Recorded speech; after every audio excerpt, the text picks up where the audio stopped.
Jama'a Buhari ya mutu. Jama'a Buhari ya mutu. Jama'a Buhari ya mutu. To jama'a, assalamu alaikum. Ka sani kai musulmi ne, kuma Buhari musulmi ne, kuma muna fatan ma musulmi roƙon rahama idan Allah ya yi mai cikawa. Mun mance da faɗan manzon Allah sallallahu alaihi wasallam ne, kuma an ce la da kulal jannata lammama, annamimi ba shiga aljanna. Sannan a wata ruwaya manzon Allah ya ce algibatu ashaddu minaz zina.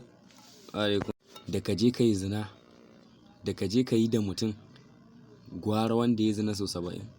Faɗan manzon Allah sallallahu alaihi wasallam. Yi nawa ka yi da Buhari lokacin da yake mulki da saukan shi, yi nawa ka yi da shi wanda baya a gurin ba za ka iya faɗa a gabansa ba. To jama'a, da musulmin da baya laifi, dukan mu laifi muke, muna neman gafaran Allah.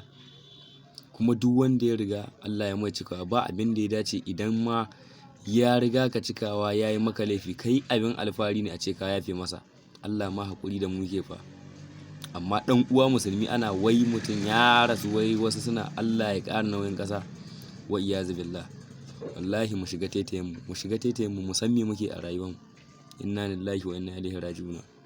Inna lillahi wa inna ilaihi raji'un.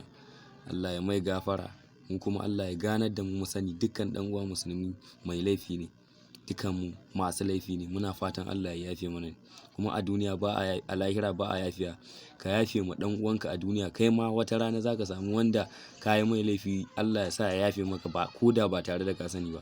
Allah ya sa mu dace.